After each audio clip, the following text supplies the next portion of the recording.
Bonjour à tous, bienvenue sur French School TV pour notre vidéo quotidienne. Alors, l'objectif de notre vidéo aujourd'hui, ça va être de vous aider à exprimer vos préférences pour les vacances en français.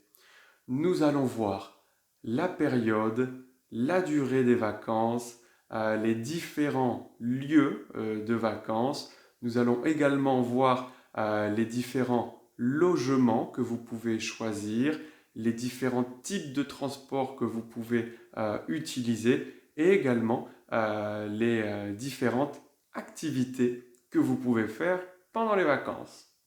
Allez, on commence. La période principale des vacances, en général, c'est en été. Mais beaucoup de personnes prennent également leurs vacances en hiver. Si vous choisissez de partir en automne ou au printemps, en général, vous aurez des prix plus bas et moins de monde sur les sites touristiques. Donc, réellement, c'est à vous de choisir. Alors maintenant, concernant la durée des vacances, en français, on va parler d'un séjour. Vous pouvez prendre un séjour de une semaine, 2 semaines, un mois. Vous pouvez aussi prendre ou faire un séjour de quelques jours ou seulement un week-end. Ça, c'est à vous de décider. Moi, en général, quand je prends des vacances, je fais un séjour de un mois minimum. Comme ça, je suis sûr que j'ai bien le temps de connaître le pays ou la région dans laquelle je voyage. Il y a de nombreux différents lieux pour partir en vacances.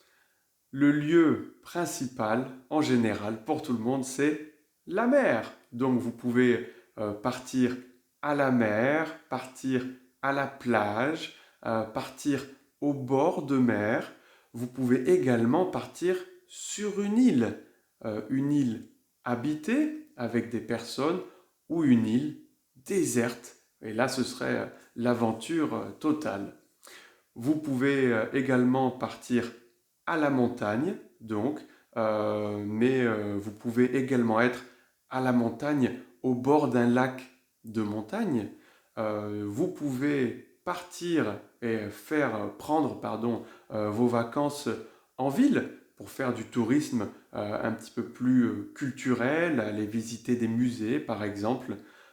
Et si vous êtes vraiment un aventurier, vous pouvez partir en vacances dans le désert ou dans la jungle.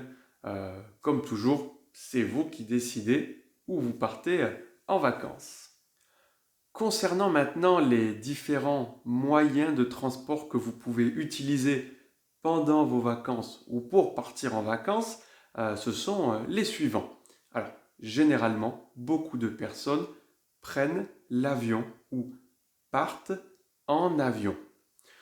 Alors l'avion, ça a beaucoup d'avantages, hein. C'est rapide, c'est assez économique si vous prenez des compagnies low cost, des compagnies à bas coût ou à bas prix. Le problème principal de l'avion, c'est la pollution, puisque l'avion c'est très polluant. Et c'est aussi tous les contrôles de sécurité que vous devez faire à l'aéroport, c'est très très très très long. Un autre moyen de transport, c'est la voiture. Donc, partir en voiture. Alors, le principal avantage de la voiture, c'est que c'est très pratique, puisque en voiture, c'est vous qui décidez où vous vous arrêtez et quand vous vous arrêtez. Donc, vous avez beaucoup de liberté. L'inconvénient de la voiture, alors, comme l'avion, c'est polluant, mais moins que l'avion, mais c'est surtout très fatigant puisque conduire toute la journée pour aller d'un lieu à un autre lieu, réellement, bon, c'est pas des vacances si vous ne faites que conduire. Autre moyen de transport, le bateau. Donc, partir en bateau. Par exemple, faire une croisière. Les bateaux de croisière, ce sont ces gros bateaux gigantesques où vous faites un voyage, par exemple, dans différentes mers ou différents océans pour faire des escales dans des villes, faire quelques visites, mais vous passez la majorité du temps sur le bateau. Alors l'avantage du bateau, c'est qu'on a cette sensation de grand air, de liberté aussi, puisque l'océan, c'est un paysage infini.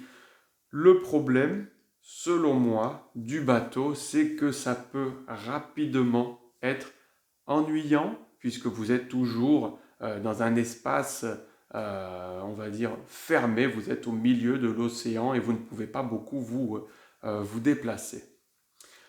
Un autre moyen de transport que j'adore, c'est le train. Donc on dira partir en train. Alors le train, selon moi, ça n'a que des avantages. Ce n'est pas polluant, c'est très confortable et c'est très relaxant aussi le train puisque vous voyez défiler le paysage, vous pouvez lire un livre, écouter de la musique, parler avec les personnes avec qui vous voyagez. Donc le train, selon moi, c'est le moyen de transport idéal. Il existe encore d'autres moyens de transport alternatifs, comme par exemple le vélo, tout simplement, partir en vélo ou marcher, partir à pied. Donc beaucoup d'avantages puisque vous n'avez aucune pollution, c'est très relaxant, vous faites un effort physique, donc c'est bon pour votre santé. Après, en général, les distances sont plus courtes quand vous choisissez ces modes de transport alternatifs. Allez, on continue maintenant avec les différents logements. Concernant les différents logements que vous pouvez utiliser pendant les vacances. Alors, le premier, l'hôtel. Vous pouvez choisir un hôtel 1, 2, 3, 4 ou 5 étoiles en fonction de votre budget, l'argent dont vous disposez. Les avantages de l'hôtel, c'est très pratique, c'est très confortable, vous pouvez arriver à l'heure que vous voulez. L'inconvénient de l'hôtel en général, c'est que c'est un peu plus cher que le reste. Un nouveau type de logement qui est très très utilisé à notre époque actuelle, c'est l'appartement touristique, avec des sites comme HomeAway, Airbnb, donc qui vous proposent de pouvoir vivre dans l'appartement d'une personne, donc avec la personne ou uniquement l'appartement pour vous tout seul. L'avantage, c'est qu'en général, vous êtes directement dans la vie locale et que c'est également moins cher que le reste des hôtels en général. Un autre type de logement que vous pouvez choisir, c'est le camping. Alors, le camping, c'est super. Vous êtes dans la nature, vous connaissez beaucoup de personnes. Par contre, le camping, c'est un peu moins confortable que l'hôtel ou l'appartement. Un autre type de logement pour vos vacances, si vous partez à la montagne, c'est le gîte. Alors le gîte, c'est une maison de campagne aménagée, organisée pour recevoir des touristes.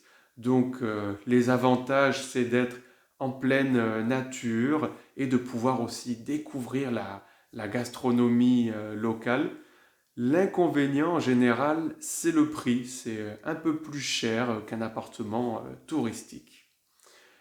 Si vous êtes jeune ou que vous voulez connaître beaucoup de voyageurs, votre logement, ce sera l'auberge de jeunesse.